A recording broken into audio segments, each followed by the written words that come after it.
Bueno, muy buenas tardes a todos y todas. Estamos acá en este encuentro en el marco del ciclo de entrevistas que estamos haciendo desde el Centro de Estudios Chacabuco, desde el SECH.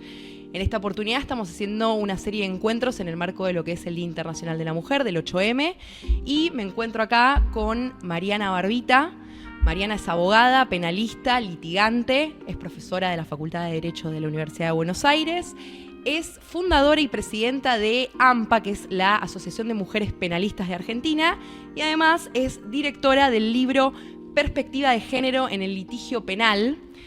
¿Cómo estás, Mariana? ¿Cómo estás, Paula? Muy bien. Re contenta. Un gusto tenerte acá. Un placer haber venido.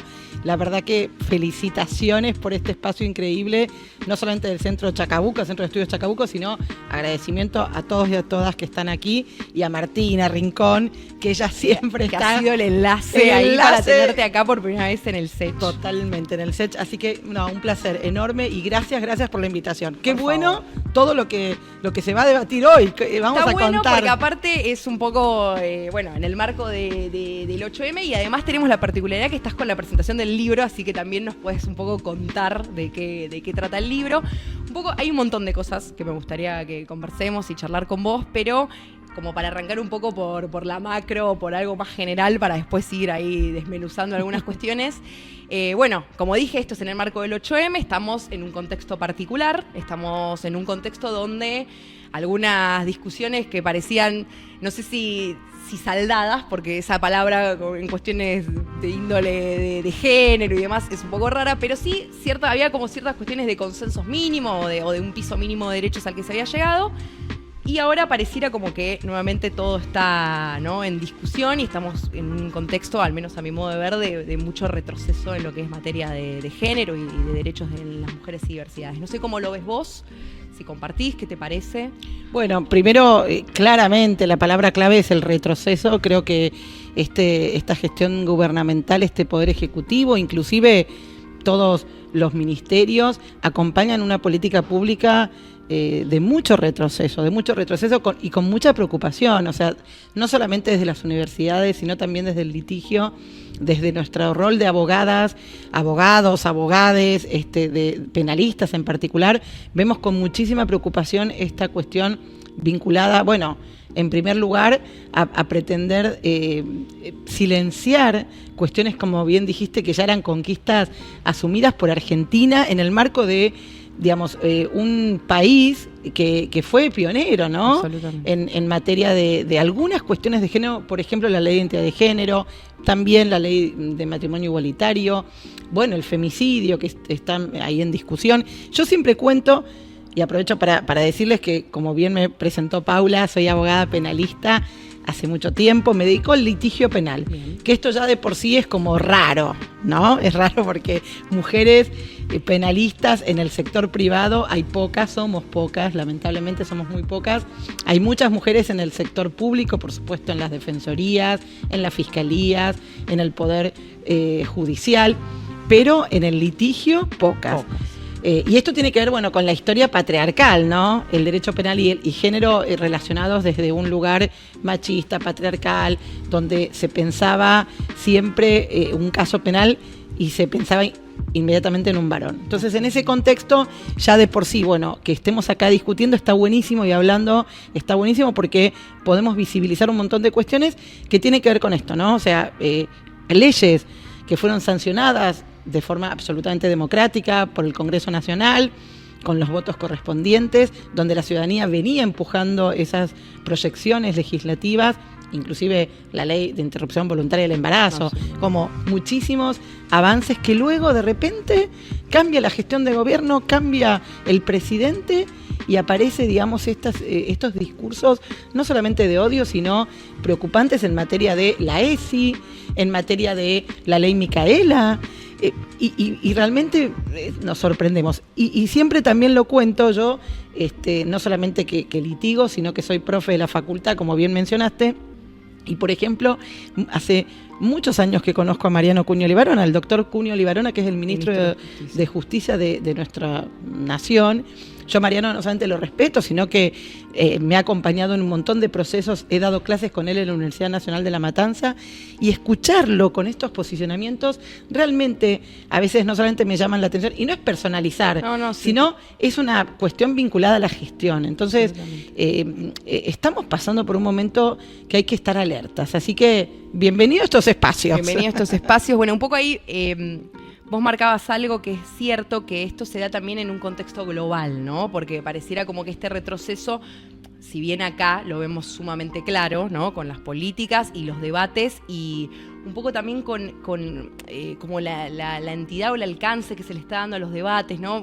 Hay un montón de cosas que mencionaste que quisiera preguntarte, pero esto se da también, no es aislado un contexto global, ¿no? Hace poco también vimos en la asunción de Trump el tema de la discusión otra vez de esta cuestión binaria, ¿no? De los géneros y demás que se está dando, y vos mencionabas muy bien también que Argentina se había destacado en su momento por ser pionera legislativamente, pero ahora estamos en un contexto de financiamiento absoluto, porque las políticas, digamos, que tienen rango legal, también después requieren de una gestión estatal, una gestión y un sostenimiento gubernamental, que hoy estamos en un contexto donde pareciera que se está perdiendo. Y vos mencionabas también muy bien este perfil que tenés litigante, o sea, sos trabajadora en el campo del derecho también, y un poco, ya lo adelantaste, pero quisiera ahí ahondar, porque en la cuestión de estos estereotipos de género en el mundo del trabajo, uno no está como muy acostumbrada a escuchar, ¿no? Esta cuestión de que la mujer está más asociada como a trabajos vinculados a tareas de cuidado y demás. Y si lo traspolamos a lo que son los fueros, ¿no? Y la cuestión, uno, como bien decías, asociaría como al derecho penal con algo más masculinizado. ¿Cómo fue tu experiencia? Tenés muchísima experiencia en el ámbito litigante, entiendo. ¿Y cómo fue un poco, cómo lo ves? ¿Cómo ves también la inserción de nobles abogados y abogadas en el ámbito penal, en el ámbito de la justicia? Bueno, obviamente que ya mirando el mapa de género de la Corte, que invito a todos y a todas a que lo revisen, totalmente. Googleando encontrás el mapa de género, ya se advierte esta circunstancia en la cual la diferencia, digamos, entre varones y mujeres en cargos jerárquicos es abismal, porque hay porcentajes altísimos de varones que llegan a cargos importantes, por ejemplo, en la Corte Suprema o en cámaras federales de las provincias. Eso ya sabemos que la integración siempre es desigual, como la vida, ¿no? Esta desigualdad entre varones y mujeres que se reproduce a todo nivel. Bueno, cuando uno avanza, inclusive en el mapa de género, con la mirada respecto de fiscalías, de juzgados, también vuelve a aparecer esta reproducción en la cual los varones están en las cúpulas y las mujeres somos excelentes secretarias. Exacto. El famoso techo de cristal, el techo de cristal, el famoso techo de cristal que, bueno, por supuesto, las pioneras, las feministas, las compañeras que fueron en las distintas décadas abriendo caminos, en esta oportunidad, digamos, nosotras creamos justamente en el marco de esta situación de entender qué estaba pasando, ¿no? Que nosotras trabajábamos en derecho penal. Bueno, yo debo también decirles que soy una privilegiada, la verdad, Paula, porque mi paso por la universidad, bueno, la universidad pública, por supuesto, en la Facultad de Derecho de la UBA, y ya en la primera materia, en elementos de derecho penal y procesal penal, esta materia anual, mi profesor fue Maximiliano Rusconi.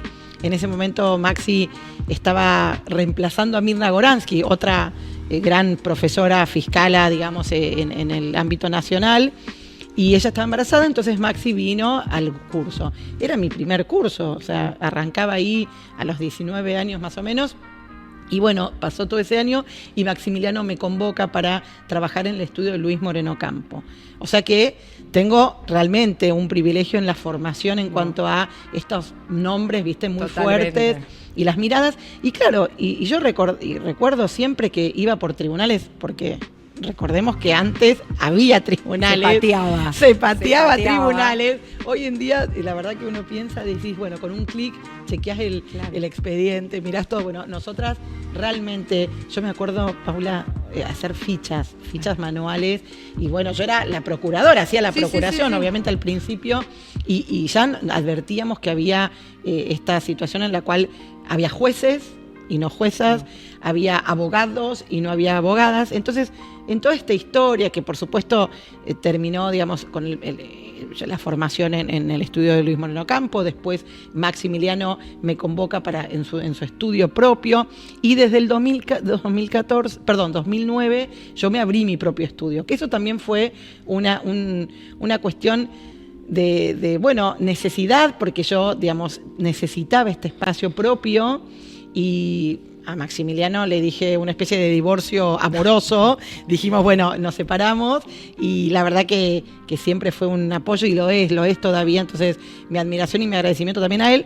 Pero empecé a dar estos primeros pasos sola, ¿no? Esto implicó un despacho, digamos, una oficina de 40 metros. Después uno va creciendo, claro, pero arrancamos con 40 metros, y me acuerdo que el primero que le avisé, le digo, Maxi, venía a ver la oficina a ver qué te parece. Y no, me encantaba, ahí en la peatonal.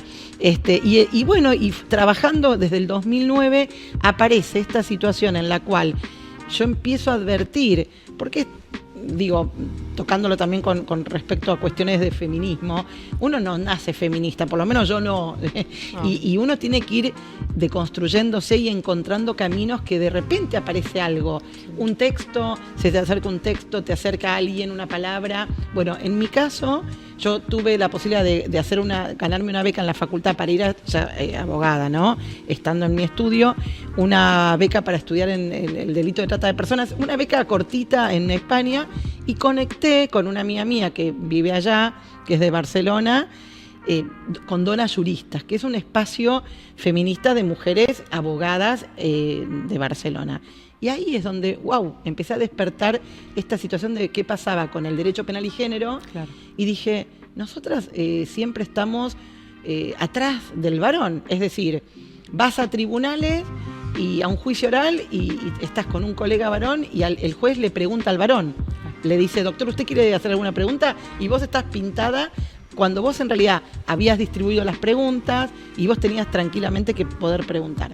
Después, entrar a una mesa de entradas, en aquel momento te preguntaban, ¿y usted es la madre, la hermana, la tía? Nunca te jamás la letrada. Nada, nunca, claro. Jamás. Las cárceles tampoco. Entonces, en ese contexto dije, bueno, hay que trabajar colectivamente. Y ahí surge, en el 2012, esta Asociación de Mujeres Penalistas. AMPA, sin H, por favor. Sin H, no. Sí, o de H, de honorables. Sin H de honorables. Honorables sí, pero más de amponas del sur, no. Del sur de Italia. Y bueno, y nace este espacio, que yo obviamente llevo la idea, por eso fundadora, porque convoqué a dos o tres o cuatro amigas que éramos de la misma generación, claro, que hacíamos derecho penal. Digo, Natalia Sergi, que es una profe también muy buena de la Facultad de Derecho, que trabaja con Marco Salt, Alicia Cano, bueno, un par de mujeres que trabajábamos con estos estudios, viste, con Gil Lavedra, con Maximiliano Rusconi, y entonces nos juntamos en mi estudio y dijimos, ¿qué hacemos? Y yo había llevado un pequeño texto de Adriana Varela, que es una escritora, no es la cantante. No es la gata Varela. No es la gata Varela, sino una escritora española que habla justamente de feminismo para principiantes. Y yo tomé una frase ahí, entonces les empecé a explicar qué me parecía a mí que era importante, digamos, colectivamente armar.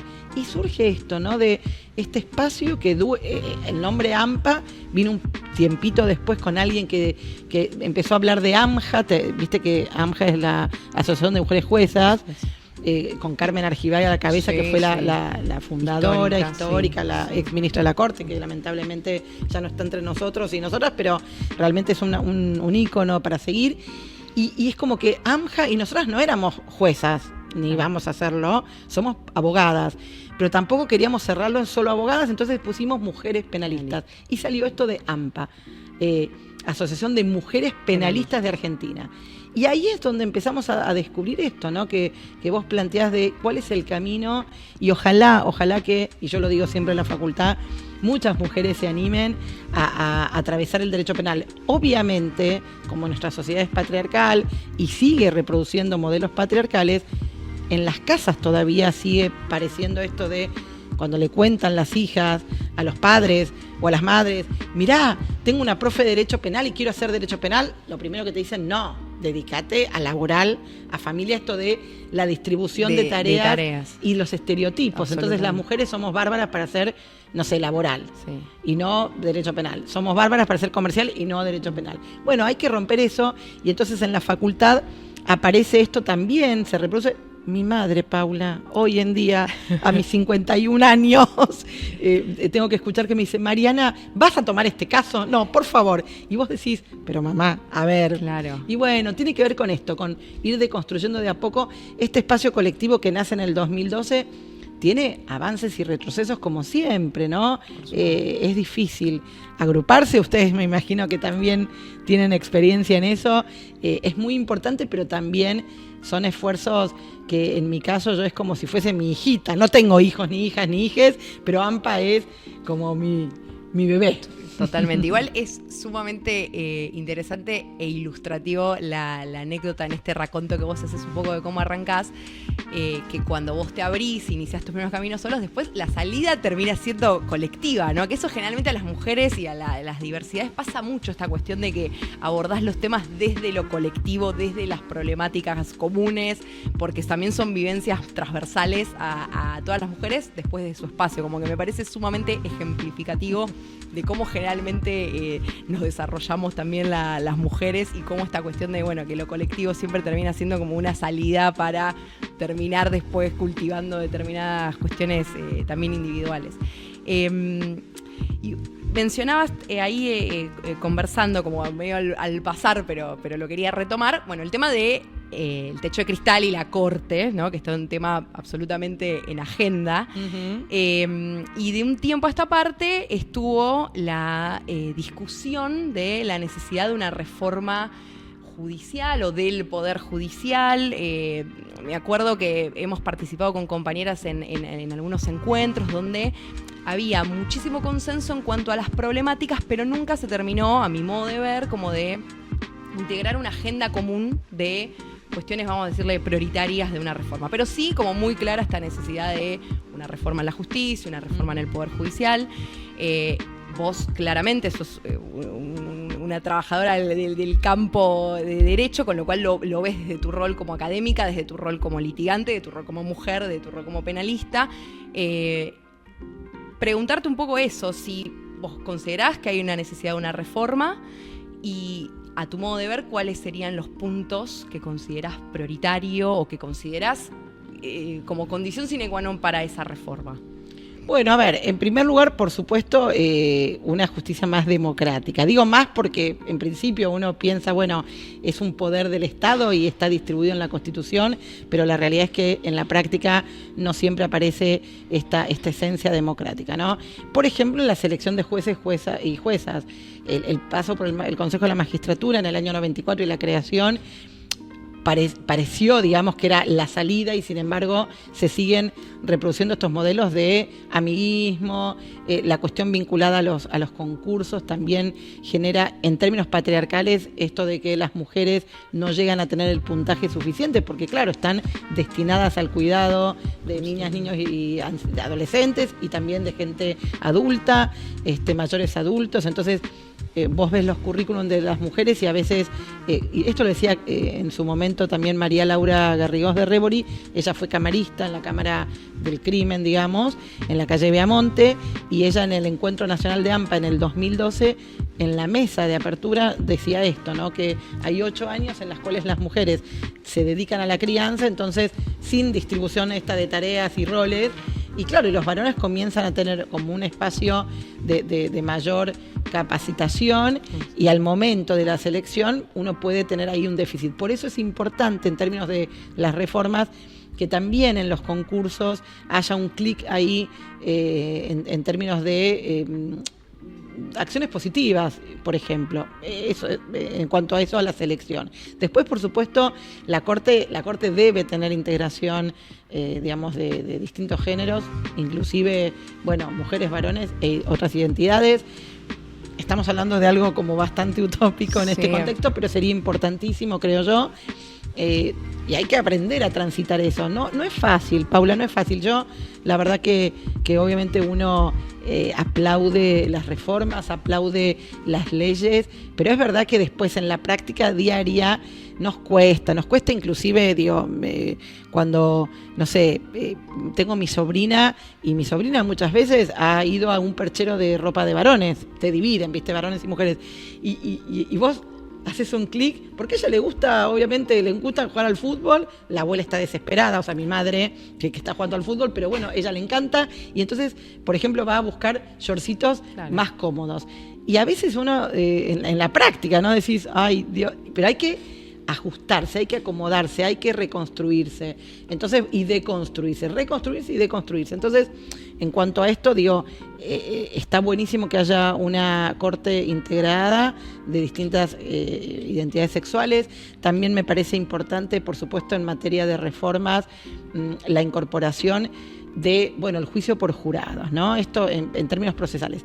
Un juicio por jurados que obviamente ya existe en distintas provincias, y las provincias cada vez más tienen ese formato procesal, pero tampoco es, digamos, la salida más perfecta. Es todo muy imperfecto. Yo he tramitado algunas cuestiones vinculadas con estos sistemas adversariales y acusatorios, y la verdad que a veces digo, la cuestión de las garantías empieza a flexibilizarse, y eso es lo que me preocupa también muchísimo en estos procesos, ¿no? A veces los diseños parecieran inclusive democráticos, porque la voz del pueblo, de la ciudadanía, pero al momento de tener cualquier circunstancia vinculada a avances y retrocesos del poder punitivo, ahí no sé por qué la sensación es las garantías empiezan a reducirse. Entonces eso es otro tema que yo entiendo que deberíamos avanzar con el juicio por jurados, buenísimo, pero no olvidar que los límites constitucionales son no solamente fundamentales, sino que son importantísimos en materia de prisión preventiva, en materia de acceso no solamente a ser oído el imputado o la imputada, sino también a la víctima. Y ahí comienza como estas tensiones propias de víctimas e imputados o imputadas. Entonces, retomando, la reforma implicaría integración igualitaria en la Corte, obviamente capacitación al momento de llevarse adelante los concursos, y estas acciones positivas para poder equilibrar esta situación. Y después, también los modelos de, por ejemplo, fiscalías especializadas, eso también está bueno. Acá tenemos, la UFEM, la Protex, distintas fiscalías especializadas que pareciera que marcan un poco el rumbo, pero eso tiene que trasladarse a las provincias, porque una cosa es Buenos Aires, pero cuando vos te trasladás, yo que litigo en muchas provincias, tengo matrículas en un montón de provincias, entonces de hecho el miércoles me tengo que ir a Catamarca, porque tengo un caso allá en Catamarca. Claro, empezás a advertir que a veces esa hermosura que implica el diseño de fiscalías especializadas no llegan, digamos, a determinadas provincias. Entonces ahí empiezan como las limitaciones. Así que eso sería un poco el camino. Y termino con esto. En cuanto a las reformas, también una pata de abogados y abogadas comprometidos con también los límites constitucionales, la perspectiva de género, derechos humanos. Los y les abogados tenemos que formarnos, los colegios de la abogacía, por ejemplo. Siempre con AMPA planteamos el cambio de nombre, ¿no? Basta de tener colegios de abogados, sino que a lo sumo colegios de abogacía, para que estemos integradas también. Y en ese sentido, los y las profesionales tenemos la obligación por la ley de Micaela y por lo que significa la necesidad de los pactos, inclusive asumidos por las convenciones por Argentina, la Belén do Pará, la CEDAW, cualquiera de esas convenciones nos obliga a tener una formación que no significa mayor punibilidad. Así es que yo creo que en ese camino serían las reformas, y por supuesto, últimamente los proyectos de reforma del Código Penal complicadísimos, peligrosísimos. Esto de, la reiterancia, la reincidencia, la cuestión vinculada a mayores tipos penales, a mayor punibilidad, estoy también muy preocupada. Ahí con eso, Paula. Ahí hay varias cosas. respecto, por ejemplo, al tema de la formación, me imagino que también un poco lo debes ver como docente, ¿no? El tema de la falta de perspectiva de género, incluso también desde el momento de cómo se aborda la carrera. No sé si lo ves o si tenés ahí la oportunidad. Vos das elementos y das una materia de puntos sobre trata, ¿no? Así correctamente. Y me imagino que ahí hay una cuestión de también incorporar, viste que vos mencionabas, la cuestión de la perspectiva de género no solamente en la etapa final del proceso, porque a veces se habla mucho, se reduce la cuestión de género, en mi opinión, a esta cuestión de lenguaje claro, lenguaje inclusivo, importantísimo, ¿no? Pero que claramente no es una condición necesaria, pero no suficiente para incluir la perspectiva de género en los litigios. Y un poco lo mismo pasa con la formación profesional, ¿no? Como que las colegiaturas y después lo que es la formación también debería incluir elementos que ya nos permitan abordar nuestra profesión y nuestra carrera con esta perspectiva, que bueno, muchas veces es muy difícil incorporarlas, que muchas veces no, como decís, no es una cuestión dada naturalmente, ¿no? Como que todo el tiempo requiere ahí de un trabajo. Yo estuve chusmeando un poco el índice. El libro. No sé si lo querés mostrar ahí también. Miren lo que es esta belleza. Hermoso. Violeta. Muy bien. Ahí los colores de la causa. Y estuve chusmeando y un poco también me lo dejaste ahí picando. El tema de la cuestión del punitivismo, ¿no? Y de que cómo construir feminismos populares y feminismos no punitivistas, ¿no? Sobre todo en un contexto donde, bueno, la cuestión de la mano dura y de la cuestión de la inseguridad o la cuestión está también como muy en agenda política, ¿no? No sé, ahí vos, no quiero spoilear el libro, ¿no? Por supuesto, me da la presentación, pero vos tocás un poco, o sea, se toca desde el libro, vos sos directora, pero entiendo que han escrito varias colegas, ¿no? Y está la cuestión un poco de este equilibrio entre los derechos de la víctima y también los derechos de quien está atravesando un proceso penal como acusado. No sé cómo lo abordamos. Bueno, en primer lugar, como bien dijo Paula, este libro se llama Perspectiva de Género en el Litigio Penal. Es el primer libro de AMPA. Tenemos como la primicia acá. Tremendo. Tenemos como la primicia en el espacio acá. Totalmente. Así que este espacio Chacabuco va a ser primicia porque... Primicia absoluta. Sí, porque en realidad esto salió el año pasado, a fines del año pasado. Es un trabajo colectivo que nos llevó un montón. Vos pensás que nosotros ya llegamos 14 ahora en noviembre del 2025 sería el encuentro número 14. Es decir, nos tomó mucho tiempo empezar a poder coordinar para por lo menos abordar los 10 primeros encuentros. Cada texto, cada artículo se relaciona con un tema que nosotras planteamos al inicio del año. Esto también da cuenta de... AMPA tiene un espacio a mi criterio que está buenísimo.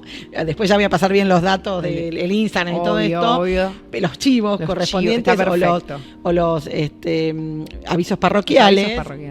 Pero en realidad, a principio de año nos juntamos en la primera reunión en febrero y ya marcamos un tema. Entonces el texto aborda los distintos encuentros. Entonces, por ejemplo, hay el primer encuentro, la mujer en el litigio penal, lenguaje de género, estereotipos de género, cómo veníamos trabajando estas cuestiones, el impacto de las políticas de género, litigio penal y género, situación de las mujeres en prisión, mujeres acusadas víctimas de violencia de género, el rol de la víctima en el proceso penal y la legítima defensa en contextos de violencia, que ahí yo describo, digamos, un tema vinculado a cómo las mujeres terminan encarceladas cuando en realidad deben ser sobreseídas, ¿no? Entonces, claro, la tensión existe, Paula, la tensión existe porque, por supuesto, históricamente desde 1853 a la fecha tenemos el principio de legalidad, el principio de proporcionalidad, de culpabilidad, de acto, que es fundamental para marcar una ciudadanía respetuosa de estos pilares, ¿no? Y trabajar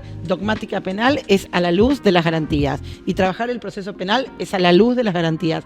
Y la dogmática penal, justamente la teoría del delito, yo siempre cuando doy mis clases y algunos cursos, hablo de esto, cómo analizas un caso desde la dogmática penal, desde la teoría del delito, y cada categoría está relacionada a una garantía constitucional. Entonces, claro, cuando uno analiza esto, la acción, la tipicidad, la antijusticia, la culpabilidad y la punibilidad, siempre tiene que advertir que recién ahí hay delito y que puede cada escalón tener problemas. Y que cada escalón tiene que ser visto también desde esta mirada de perspectiva de género, que no significa mayor punibilidad, como lo mencioné hace un ratito.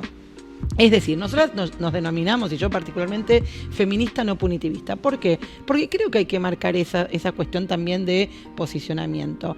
Yo creo que el derecho penal hace mal en general. No está bueno ni para el imputado, ni para la imputada, y para la víctima tampoco.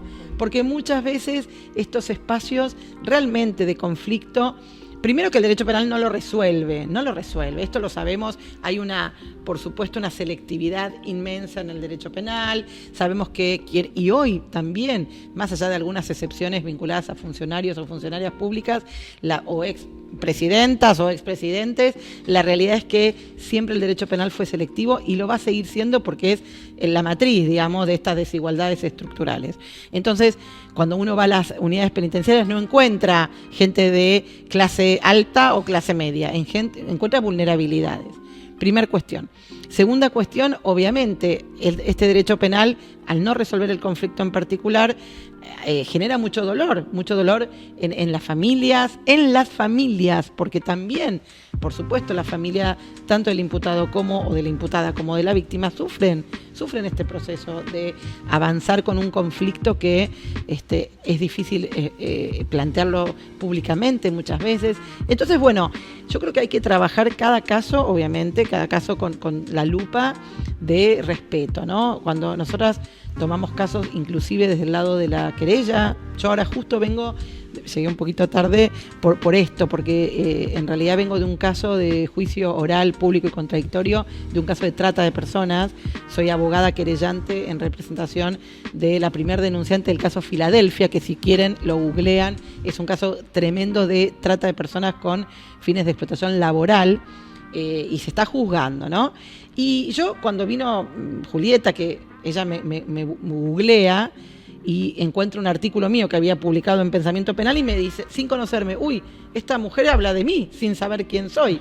Entonces, cuando llega al estudio, porque bueno, me contacta, le digo, bueno, mira, Julieta, yo te quiero aclarar esto, yo soy muy respetuosa de las garantías y yo no voy a pedir penas desproporcionadas, inclusive no voy a pedir la prisión preventiva si no corresponde que haya peligro de fuego o entorpecimiento.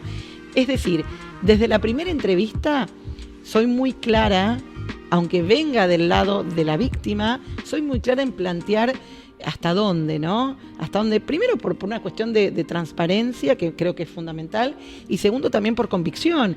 Digamos, es difícil cuando uno se sienta, teniendo en cuenta que yo además litigo hace muchos años desde la defensa en general, es muy difícil pedir penas.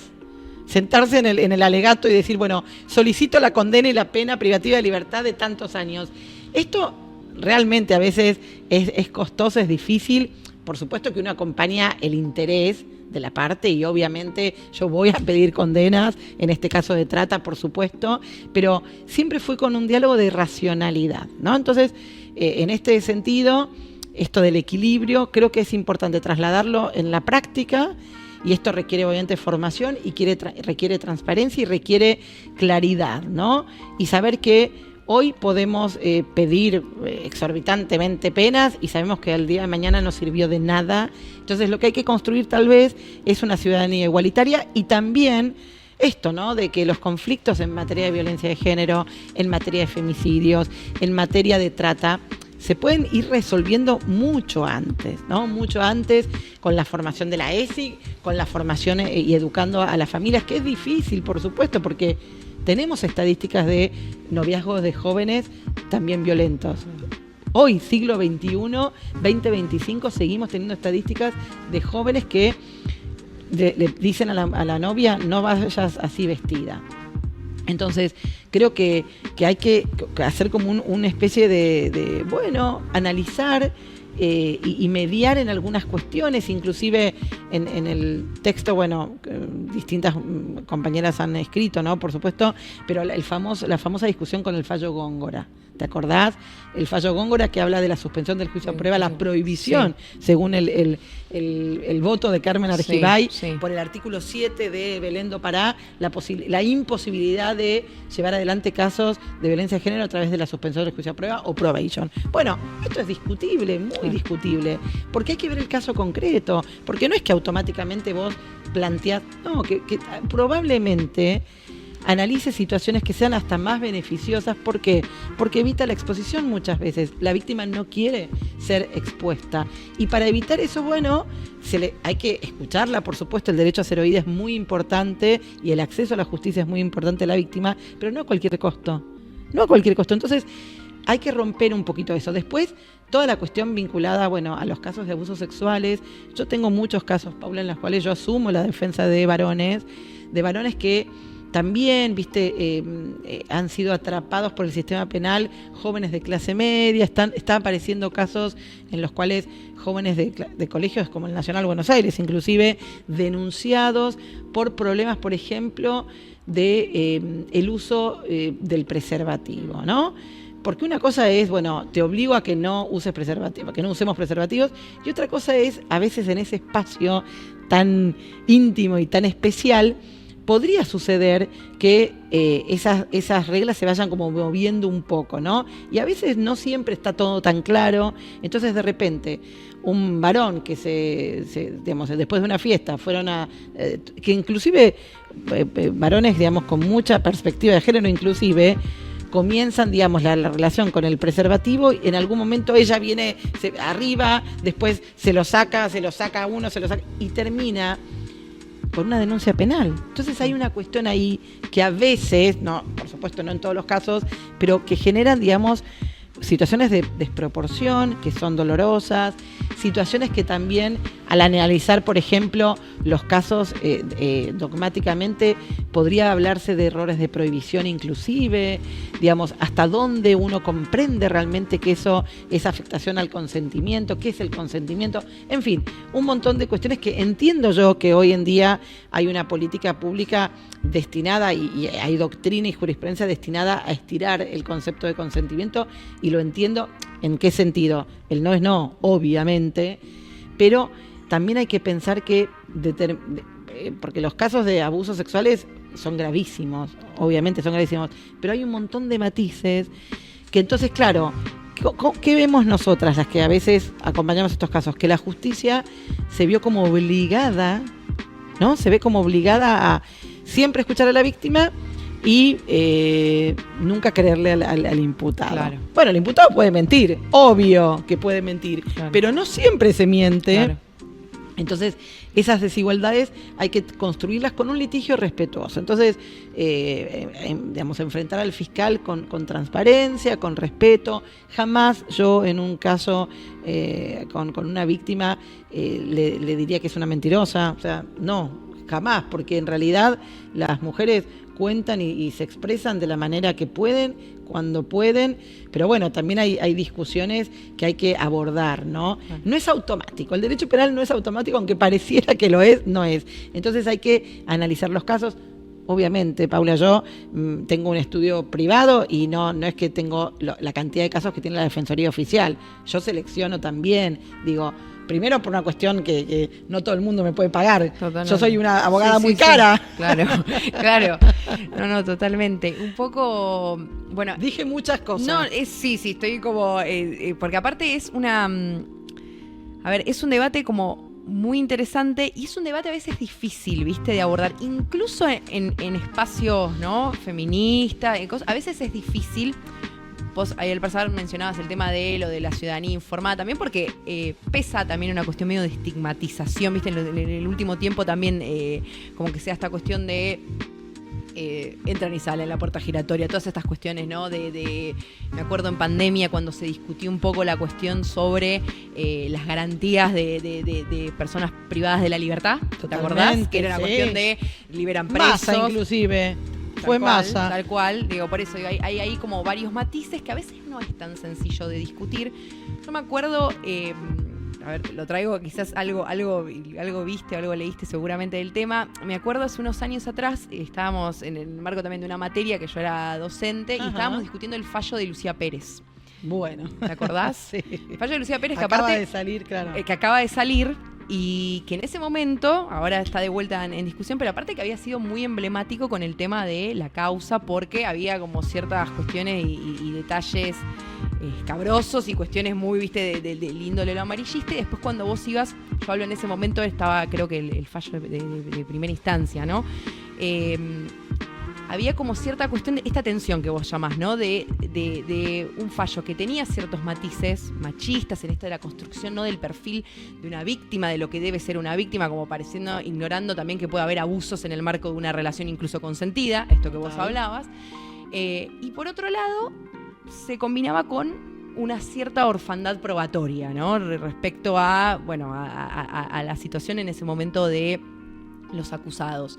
Y se daba todo este debate que era difícil de dar académicamente en espacios feministas respecto a, bueno, quizás tenemos que convivir en la tensión, pero tenemos que empezar a definir o a trazar qué tipo de feminismos nosotras queremos construir, ¿no? Nosotros queremos construir con esta cuestión donde las garantías constitucionales, el debido proceso, tampoco puede ser obviado, ignorado. No sé si vos estás familiarizada seguramente con el tema del caso, pero está como esta cuestión todavía en debate, y me imagino que también desde tu rol de abogada defensora, también me imagino que se da este debate, este cuestionamiento, ¿no? Esta cuestión que también es mucho del orden de lo moral. Sí, desafíos. Mira, el tema de Lucía Pérez, yo estoy dando un curso de verano, o sea que estoy de 7 a 9 de la mañana el lunes, miércoles y jueves, así soy una valiente, yo por docente, y todas mis alumnas que están ahí, ahí paraditos en realidad frente a la computadora. Y surgió el tema de la noticia, veíamos el título primero, delitos contra las personas, integridad sexual, y apareció el fallo de Lucía Pérez que saca el femicidio, claro, ¿no? Se entiende que no hubo femicidio. Exacto. Entonces se discutió, se debatió. Nosotros siempre en ese marco, por supuesto, escuchamos y también damos nuestra opinión respecto de estas tensiones que aparecen. No es fácil, pero también se generó, me parece, en algún punto, estos vaivenes, viste que en materia de género, digamos, entiendo, las mujeres históricamente ni siquiera podían reclamar, no podían denunciar, las mandaban a freír churros, a volver a sus casas, y ahora de repente tenemos como esa otra punta, ¿no? Donde de repente ya hay scratches, se empezó a generar una especie de scratches que también fue bastante dificultoso, por lo menos para quienes creemos que no es la manera, no es el formato. Inclusive ese juicio casi teatralizado de D'Artés en el marco del grupo de actrices argentinas que entiendo, digamos, se posicionaron y fue un mensaje muy fuerte y muy interesante, pero también, digo, fue que más allá de que se confirmó porque se investigó y se denunció y además hay condena, esa imagen a mí me llamó mucho la atención y lo trabajé en su momento desde cuáles son las herramientas que tenemos las mujeres para seguir denunciando, seguir siendo escuchadas, pero sin afectar estos principios que son fundamentales como la inocencia, esto de que el derecho penal es la última ratio. Yo estoy convencida de esto, ¿pero por qué? Porque si nosotros empezamos a flexibilizar, el día que las mujeres, porque se ha incrementado el rol de mujeres imputadas, este es el problema, que si nosotros flexibilizamos garantías, cuando la mujer venga imputada por homicidio calificado, por el vínculo o por lo que fuese, no la van a escuchar en términos, digamos, de garantías de límite al poder punitivo. La encarcelan y no importa nada porque rompió el estereotipo, todas estas cuestiones que aparecen en los casos, ¿no? Entonces, creo que hay que siempre pensar en esto. Cuanto más límites haya, es mejor. ¿Es un costo alto? Sí, claro que sí. Pero yo prefiero, digamos, atravesar esos costos para fortalecer estos pilares que son esenciales. Realmente no se puede generar imputaciones al voleo, ¿no? Pasa caminando alguien y ya sos imputado, imputada de, bueno, sin ir más lejos, el actual presidente y la ministra actual por un tuit. ¿no? O sea, causas penales por un tuit. Claro. O sea, esto entonces, que tiene que ver con la proporcionalidad, también se puede llevar a cuestiones de género. Entonces, con cautela, entiendo que hay un camino que el feminismo nos atraviesa y que está buenísimo utilizar espacios de de difusión. Totalmente. Pero en relación a esos casos que son tan graves, bueno, finalmente hoy el caso de Lucía sale el femicidio, eso no significa que no haya habido abuso sexual, eso no significa que, digamos, haya esa muerte se generó en el marco de un espacio de, por supuesto, de vulnerabilidad, pero que no significa concretamente esta muerte de un varón hacia una mujer en un contexto de violencia de género. Claro. No encajó en términos del principio de legalidad el femicidio. Claro. No estuvo ese dolo, porque también no nos olvidemos que los tipos penales requieren que la judicatura y la fiscalía pueda no presumir, sino probar. Y es un camino que cuesta, sí, pero hay que darlo esa pelea. Y si estás del lado de la querella, también exigite que haya una descripción clara, precisa, circunstanciada, que el imputado o la imputada sepa con claridad de qué se tiene que defender. Y no es un cliché, es una realidad. No podemos tener actas de indagatorias de 3 carillas. 3 carillas de un hecho que vos decís, pero ¿cómo te describen el hecho? El contexto, también hay que ver la cuestión del contexto. Entiendo que los casos hoy, viste que tenemos protocolos para analizar los abusos sexuales, los casos de femicidio, UFEM tiene sus protocolos, también por supuesto la Protex en materia de trata, pero tampoco es automático. No es que te presentan el protocolo, buenísimo, claro, ya con el protocolo, no. Hay que revisar un montón de cuestiones, inclusive que tienen que ver con el litigio, que tienen que ver con las partes, con el posicionamiento, con los elementos hasta donde uno puede. Y también, como siempre, y ya no sé, Paula, si yo sigo hablando, mirá Paula, tranquila. Sigo hablando, por favor. Sí, estamos perfectas. Además, me encanta este espacio. Sí, a mí también. Aparte, me quedo escuchándote porque es muy sumamente interesante. Y aparte también porque siento como que si no lo damos nosotras estas discusiones, después viene la contrarrespuesta, después es un total avasallamiento, ¿viste? Como que es como el otro extremo, entonces está bueno empezar a no tener miedo de dar estos debates también. Tener miedo. Inclusive sabemos que algunas posiciones dentro del feminismo también nos critican, nos cuestionan. No sos feminista. Claro. No hay un termómetro. Feminómetro. Que significa. Mirá, y es verdad que es un camino dificilísimo, y yo también, hoy te digo, me autopercibo feminista y tal vez no, me fui como deconstruyendo de a poco, de verdad. Estamos atravesadas, yo insisto, tengo ya 51 años, por muchas cuestiones patriarcales. Y nunca fui de todo o nada. No, mi vida en general fue tratar de ver estos medios que a veces, porque si no, te llevas una bandera y es la única bandera. No, hay que ver. Por eso también mis alumnos y alumnas a veces se ríen, ¿no? Y me preguntan, ¿cómo es esto de que vos podés ponerte el disfraz de defensora y después el disfraz de querellante? Claro. Bueno, se puede. Se puede siempre manteniendo esto que te decía al principio, estos valores de respeto desde el litigio también, aunque vayas por la víctima. Así que bueno, Paula, escúchame, este libro que acabamos de mencionar, lo vamos a presentar. Quiero saber la fecha, todo. Nos vamos a presentar este libro en La Pampa, en la Universidad Nacional de La Pampa, en Santa Rosa. Va a ser el 7 de marzo del 2025, obviamente un día previo al 8 de marzo. Ese día nosotros tenemos 2 actividades. Una que es la cárcel de mujeres de La Pampa. Vamos a hacer un taller a la mañana y después almorzamos y después nos vamos a la universidad a presentar el libro.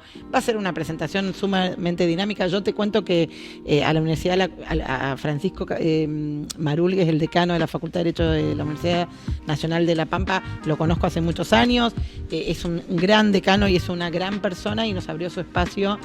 Yo tengo un poco el corazón en La Pampa también, tengo ahí algunas pequeñas raíces. Bien. Así es que estoy contenta de haberlo presentado, lo vamos a presentar ahí. es la primera de muchas. Prepárense porque se vienen las presentaciones en la OVA. Van a hacerlo vía online, o sea, streaming también como para ver, pasar las redes también para que se pueda seguir después de la presentación. Lo van a pasar a través de las redes de la facultad, sí, o de AMPA, sí, o de la facultad. Vamos a ver porque en principio es presencial, bien. Pero probablemente que ahora está mucho lo híbrido, ¿viste? Sí, claro. Lo vamos a hacer último minuto porque después la gente no va. Está bien, está muy bien. Bueno, por una cuestión estratégica decimos presencial, pero después metemos a último minuto. Bueno, y después si lo haces en el ámbito de la UBA, obviamente también nos vas a decir como para invitarlos e invitarlas. En principio el 10 de abril, ¿eh? Ah, bien, ya tenemos fecha, todo. En principio. Bien. Estamos viendo ahí con el Departamento de Derecho Penal, pero ya le tiramos la nota a la doctora Mari Beloff a ver si ella nos puede abrir las puertas. La Facultad de Derecho, por supuesto, es un ámbito importantísimo para todas y todos. Y este libro, en realidad, ya te digo, atraviesa algunos temas que yo creo que son de agenda, que han sido de agenda y que van a seguir siéndolo, porque bueno, en el caso, por ejemplo, de la legítima defensa en contextos de violencia, sigue existiendo estos casos en los cuales la mujer queda atrapada en un contexto en el cual realmente se defiende. Y son estos constantes humillaciones, situaciones de violencia. Como este ciclo de violencia que empieza. Que comienza, ¿viste? Y bueno, nosotros, yo tuve un caso en Santa Cruz, en Río Gallegos, que Sofía terminó sobreseída. Y esto es importante que lo mencionábamos antes. La perspectiva de género, las garantías, en todo el proceso, desde el inicio. Entonces, si ya saltás y vos advertís que hay una cuestión de legítima defensa en contextos de violencia, solicito el sobreseimiento por legítima defensa. Claro, el Código Penal no lo tiene. Hubo reformas en algunos anteproyectos de Zaffaroni, donde se expresaba con mayor claridad esto de la legítima defensa en contextos de violencia. Nunca salieron esas reformas, seguimos teniendo la misma causal del 34, inciso sexto, pero en la medida que el Poder Judicial puede entender esta circunstancia de la desigualdad estructural, esta circunstancia de pensar que estos son casos distintos y que requieren una teoría del delito distinta, las mujeres deben estar absueltas o sobreseídas, no esperar al juicio. Recuerdan el caso Leiva de la Corte, distintos casos que fue la Corte, después de estar presa, que resolvió y dijo, en realidad era un caso de violencia de género. Claro. Y defensa en contextos de violencia. Así que es importantísimo trabajar desde el inicio con el caso y marcar esto. No siempre te va bien. Claro. A veces te va pésimo y tenés que seguir hasta que en un momento te escuchan. Bueno, este es el primer caso de Santa Cruz que tuvimos y la verdad que estuvo buenísimo. Sofía pasó Mira, Sofía empezó con una falta de mérito, después pasó a un procesamiento, del procesamiento pasó al sobreseimiento por inimputabilidad, porque también ahí entra a jugar, esto para mí es una causal incorrecta, hasta que apelamos el sobreseimiento, que el padre me decía, no, Mariana, ya está cerrado el caso. No, Gustavo, vamos a pelear porque no es inimputable. Claro. No hay que aceptar estas medidas de seguridad, ¿no? Porque es verdad que al momento del hecho pudo haber alguna situación, pero ella se tiene que salir por legítima defensa.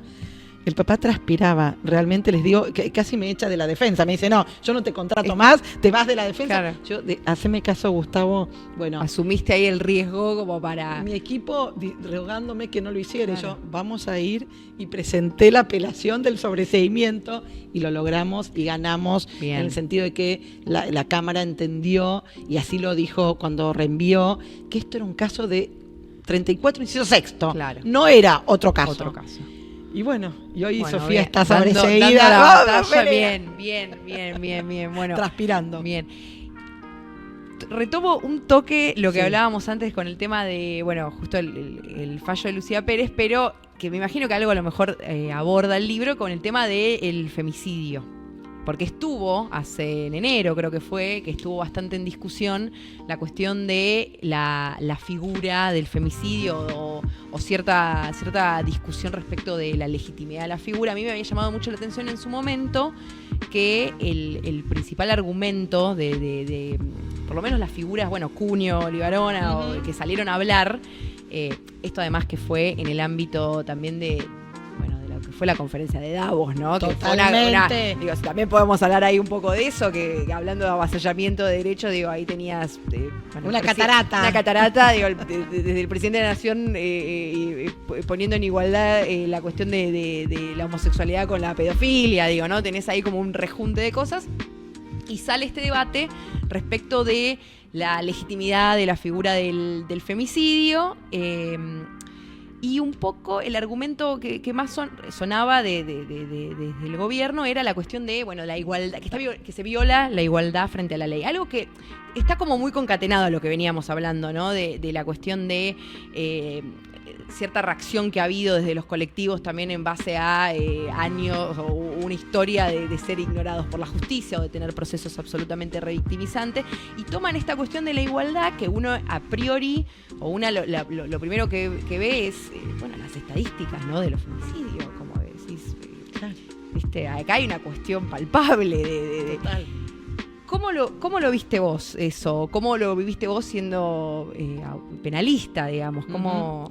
Bueno, en primer lugar, para todos y todas, el femicidio es un artículo del Código Penal, está incorporado, digamos, en el artículo 80, que son los homicidios calificados. Hay distintas calificaciones, alevosía, ensañamiento, también obviamente por vínculo, por pareja. Y cuando llegamos al inciso 11 tenemos lo que se denomina el femicidio, ¿no? Reforma que fue importantísimo y que con una pena perpetua, que ahí en todo caso vamos a discutir un poco, definió que un hombre que matara a una mujer en un contexto de violencia de género era autor, digamos, de este femicidio. Primer cuestión, y yo lo escribí en un artículo hace bastante sobre femicidio, cuestionando un poquito la redacción, porque es verdad que uno podría pensar, al no definir con exactitud qué es violencia de género, en ese contexto, está bien, uno tiene que remitirse a la ley 26485, claro, por supuesto, del año 2009, que define las distintas clases de violencia, inclusive la violencia digital en última reforma, sí, pero el texto no lo dice, entonces puede haber una laguna en relación al principio de legalidad. Superado eso, también hay una cuestión que uno podría pensar en la perpetua, ¿no? En general, yo le huyo un poco a las perpetuas, a estas penas totales, pero bueno, lo cierto es que es muy importante haber visibilizado desde el Código Penal el femicidio. Más allá de estas críticas, uno podrá tal vez reformar la redacción, pero yo estoy totalmente convencida que es importante, a la luz un poco con lo que decías vos, Paula, de las estadísticas. Sí es cierto que salvo que yo participé también en la Corte, en su momento se hizo el proyecto de tener estadísticas de femicidios. Hay una, digamos, en la página de la Corte ustedes van a encontrar también alguna mención sobre algunas estadísticas, y yo me acuerdo que hice un videíto contando qué era el femicidio, y en ese contexto también es cierto que las estadísticas que aparecieron en general venían de las organizaciones.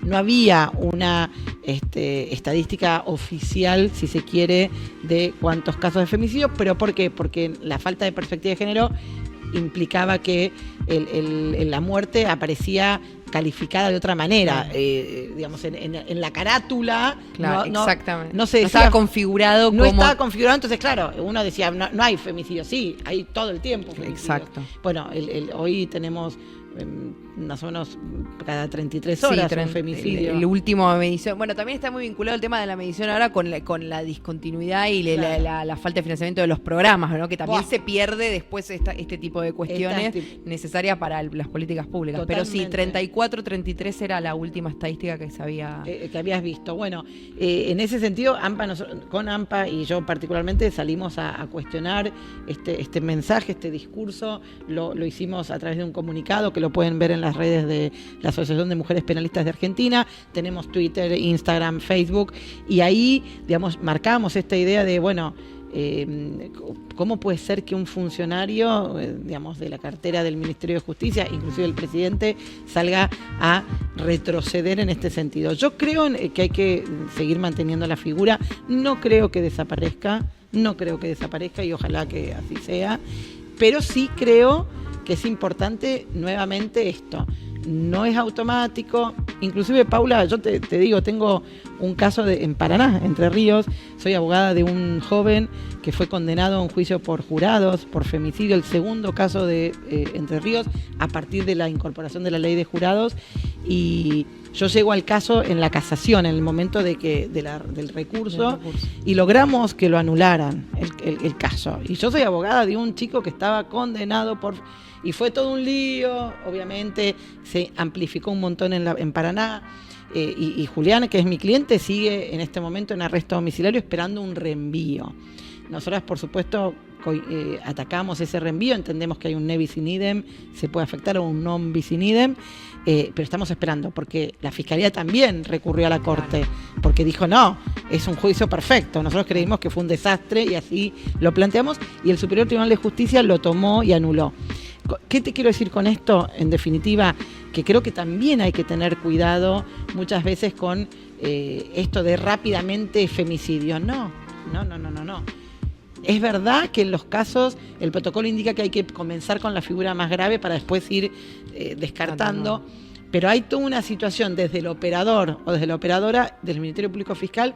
En el caso de Julián, a los 2 minutos del hecho era el femicida de Paraná. Claro. Entonces también tenés que enfrentarte a políticas públicas que marcan lineamientos muy claros, la prensa que acompaña. Entonces hay que ser cuidadosos y cuidadosas, porque no cualquier homicidio es femicidio. Esto es así claramente porque requiere todo este contexto.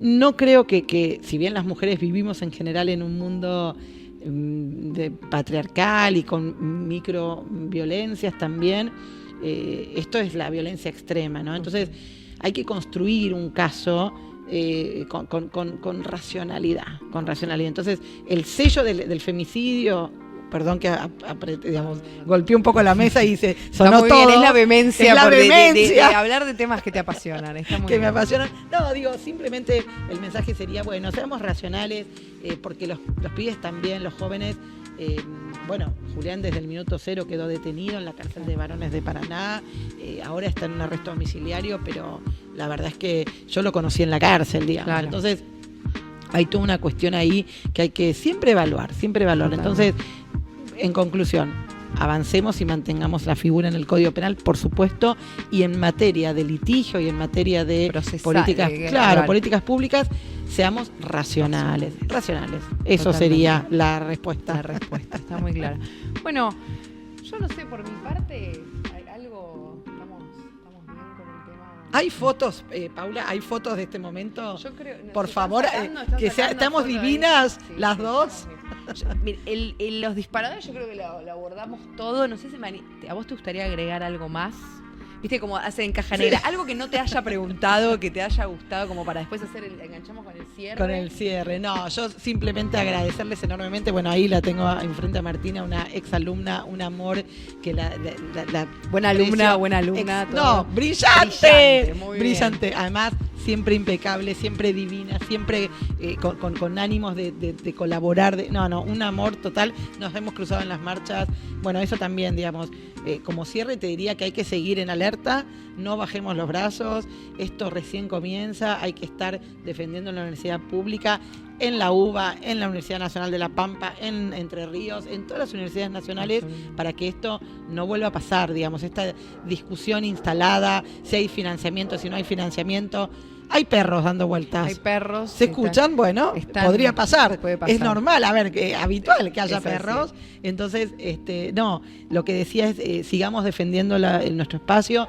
En general, digamos, yo amo la Universidad de Buenos Aires, que me dio no solamente la carrera y el título, sino la docencia, ¿no? El espacio de la docencia, que para mí es también muy importante, y todo lo colectivo también pasó.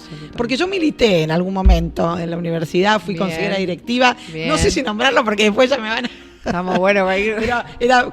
Fui consejera directiva cuando era pero estudiante. Pero te has formado en todos los sentidos en la universidad. No sé si tanto. Pero incluso en el militante. Sí, pasé por un espacio y estuvo bueno también. Es muy importante también invitar a todos y a todas los que quieran y las que quieran participar en esos espacios colectivos de la universidad que son importantísimos y te marcan un montón, con más impacto, con menos impacto, pero terminan siendo en el currículum. Está bueno bueno en el currículum de la vida, ¿no? Sí, más allá del currículum. Sí, del currículum profesional, del CV, totalmente. También está bueno, así que nada, yo primero agradecerte a vos, Paula, a Martina, a todo el equipo. La verdad que ha sido un placer enorme este streaming previo al 8 de marzo y no solamente agradecerles, sino que qué importante, y mis felicitaciones. Ojalá que esto sea el inicio de un montón de otras cosas. Así lo queremos. Y bueno, también, Mariana, agradecerte de mi parte y agradecerte obviamente en nombre del Centro de Estudios Chacabuco, que también nos pueden seguir en redes, a Mariana en AMPA. Y Mariana Barbita también en Mariana personal. Barbita también, perfecto. Y agradecerte que te hayas tomado el tiempo en el marco, aparte de la presentación del libro de AMPA, para venir. La verdad que ha sido una clase de derecho penal y bueno, nada, la importancia también, ¿no? De que tengamos estos espacios de debate y que los empecemos a dar de manera democrática, porque hay mucho en juego también, ¿no? Hay mucho en juego, hay muchas conquistas en juego y bueno, nada, de mi parte, muchísimas gracias. Bueno. Y esperamos encontrarte de vuelta y que nos sigas contando el resto de los volúmenes de los libros que vayan saliendo con esto. Dale, bueno, muchas gracias. Muchas gracias. Beso. Y gracias a todos del otro lado por vernos. Por estar. Chau, chau. Gracias.